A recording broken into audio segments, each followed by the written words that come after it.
Olá! No vídeo de hoje nós vamos resolver a questão número 96 do Enem, segunda aplicação de 2021, caderno amarelo. É uma questão de física sobre circuitos elétricos. Bora para a leitura do enunciado. Baterias são dispositivos que acumulam energia e estão presentes em inúmeros aparelhos portáteis. Uma bateria ideal não possui resistência interna. Entretanto, baterias reais apresentam resistência interna, disponibilizando uma tensão efetiva V inferior à sua tensão nominal E, conforme a figura. Então, observando a figura, a gente tem um esquema de uma bateria que tem uma diferença de potencial ideal, mas toda bateria real tem uma pequena resistência interna que é o Rzinho. Então, a representação da bateria é um conjunto entre bateria e uma pequena resistência. Uma vez que se sabe o valor da tensão nominal da bateria, determina-se sua carga pelo conhecimento da corrente I enquanto está conectada a um circuito de resistência R, de tensão efetiva V e da resistência interna Rzinho da bateria. De posse de um voltímetro V, de um amperímetro A e de uma resistência teste R, a configuração adequada para avaliar a carga da bateria é... Então, a questão nos diz que para eu avaliar a carga da bateria, eu vou usar um voltímetro e um amperímetro e uma resistência R, que eu conheço o valor da sua resistência. Por quê? Porque, de acordo com a lei de Ohm, V é igual a RI. Se eu sei a corrente do circuito e se eu conheço o valor da resistência, eu consigo determinar o V, a diferença de potencial naquela resistência. Esse V é o V ideal.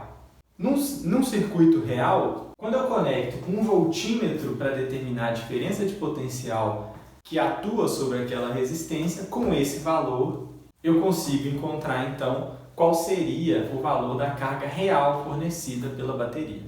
Mas na questão a gente precisa escolher entre as alternativas qual delas corresponde a uma montagem correta para eu encontrar a diferença de potencial e a corrente que passa pela resistência, pelo resistor R. E aí ele me dá nas alternativas 5 opções de montagem desse circuito.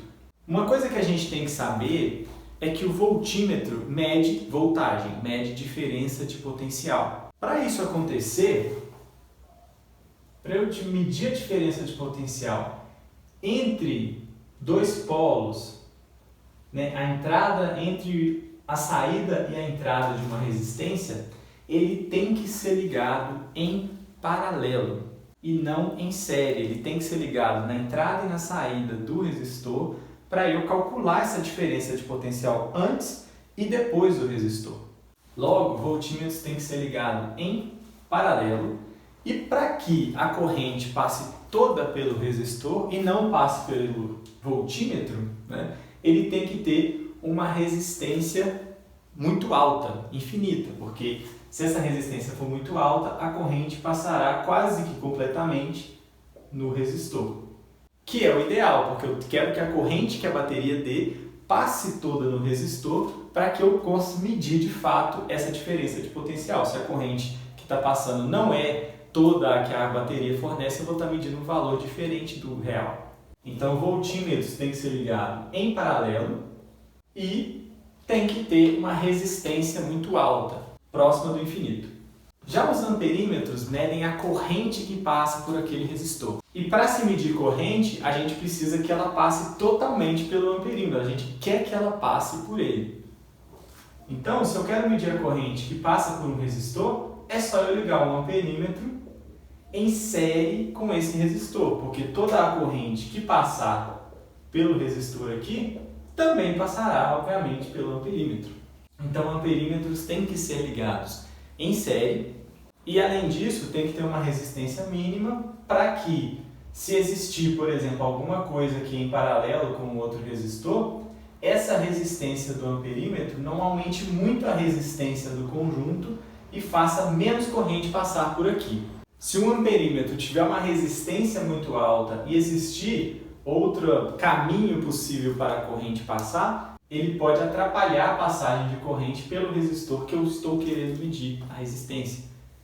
Então a resistência do amperímetro tem que ser a menor possível. Sabendo-se disso, que voltímetros devem ser ligados em série com os resistores que eu quero medir a diferença potencial e amperímetros em paralelo, a gente vai analisar as alternativas. Na alternativa A gente tem um voltímetro ligado em paralelo com um resistor, o que é o ideal, né? Porque eu quero que o voltímetro se conecte nas duas pontas antes e depois da resistência.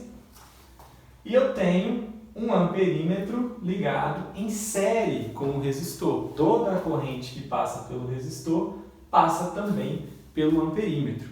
Se eu tenho um voltímetro em paralelo e tenho um amperímetro em série, essa é a alternativa correta. Essa alternativa é a que está montado no sistema de forma correta aqui.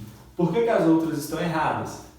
Essa daqui tem um amperímetro em paralelo com o resistor. Então, chegando nesse ponto, a corrente vai se dividir. E quando a corrente se divide, vai passar uma corrente aqui pelo amperímetro que é diferente da corrente passada no resistor. Então, eu não vou estar medindo de fato a corrente que passa pelo resistor, que eu sei o valor da resistência. Então, não adianta muita coisa. Na alternativa C, de novo, a gente tem um amperímetro em paralelo, ou seja, a corrente que passa aqui vai ser diferente da que passa no resistor. Ela vai se dividir, não queremos isso. Na alternativa D, a gente tem um amperímetro em série, mas tem um voltímetro também em série. Um voltímetro em série, ele não mede a diferença de potencial antes e depois do resistor, então não adianta muita coisa. E na alternativa E, a gente tem tudo em paralelo, o que não é bom porque aqui você vai ter uma corrente passando aqui, uma corrente passando aqui, e não vai estar medindo de fato qual que é o valor dessa resistência, porque a corrente que passa pelo amperímetro é diferente. Então a alternativa correta é a letra A, que fez a montagem do sistema de forma correta, seguindo essas orientações aqui: voltímetro em paralelo, amperímetro sempre em série.